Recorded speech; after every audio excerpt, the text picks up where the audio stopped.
Assalamualaikum warahmatullahi wabarakatuh. Perkenalkan, nama saya Jenisa Gisa Putri dengan NPM 234111171 dari kelas Manajemen 23C. Jadi di sini saya akan menjelaskan tentang komunikasi bisnis. Yang pertama, apa itu komunikasi bisnis? Komunikasi bisnis dapat diartikan sebagai proses pengiriman dan penerimaan pesan antara individu atau kelompok dalam lingkungan bisnis.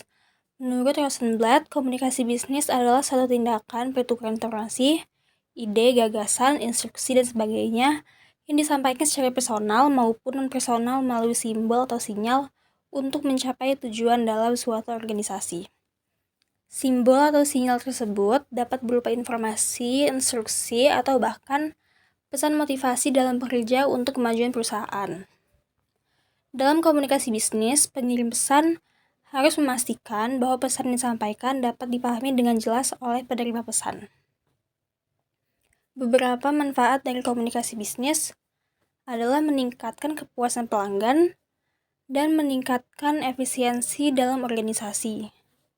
Kemampuan berkomunikasi dengan jelas dan efektif adalah keterampilan penting yang harus dimiliki oleh setiap individu yang bekerja di dunia bisnis.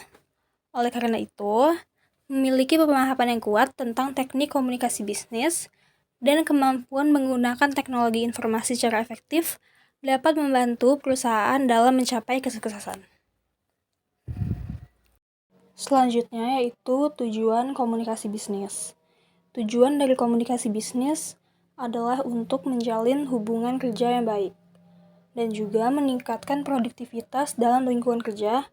Melalui komunikasi yang efektif, seseorang dapat menyampaikan pesan secara jelas dan menghindari kesalahpahaman antara pengirim dan penerima pesan. Tujuan lain dari komunikasi bisnis adalah untuk memotivasi karyawan dan membangun kepercayaan di antara rekan bisnis. Komunikasi bisnis merupakan hal yang sangat penting dalam dunia bisnis. Karena tanpa adanya komunikasi yang baik antara individu atau kelompok dalam lingkungan bisnis, maka dapat menyebabkan adanya ketidaksepahaman atau kesalahpahaman yang dapat merugikan bisnis.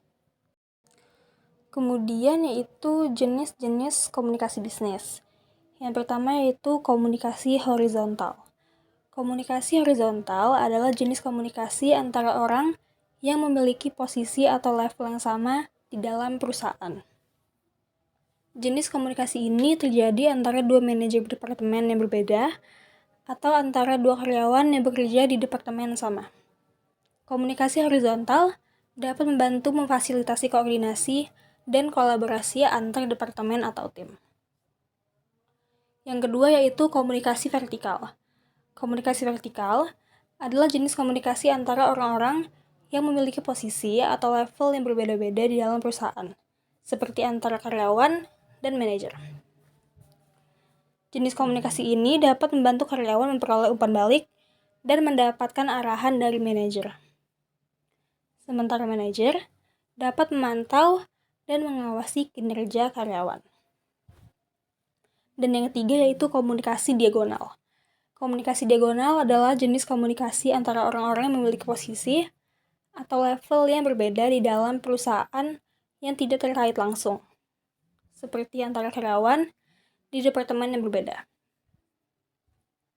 Jenis komunikasi ini dapat membantu meningkatkan keterbukaan dan masih memfasilitasi kolaborasi antar departemen atau tim yang berbeda.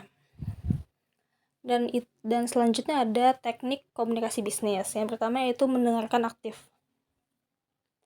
Mendengarkan aktif merupakan salah satu teknik komunikasi bisnis yang sangat penting. Dengan mendengarkan secara aktif, seseorang dapat memahami pesan yang disampaikan dengan baik dan dapat memberikan respon yang tepat. Selain itu, dengan mendengarkan aktif, seseorang dapat membangun hubungan yang baik dengan rekan bisnis dan karyawan. Yang kedua yaitu menggunakan bahasa yang tepat. Penggunaan bahasa yang tepat dalam komunikasi bisnis sangat penting untuk memastikan bahwa pesan yang disampaikan dapat dipahami dengan jelas oleh penerima pesan. Dan yang ketiga yaitu menjaga kontak mata. Menjaga kontak mata saat berbicara dengan rekan bisnis dan karyawan dapat membantu membangun hubungan kerja yang baik dan menunjukkan rasa hormat terhadap lawan bicara. Dan yang terakhir yaitu menjaga emosi. Dalam situasi yang sulit atau menegangkan, seseorang harus dapat menjaga emosi dan tidak terlalu mudah. Hal ini dapat membantu membangun hubungan yang baik dengan rekan bisnis dan karyawan. Sekian dan terima kasih. Semoga penjelasan saya ini dapat bermanfaat bagi teman-teman semua. Wassalamualaikum warahmatullahi wabarakatuh.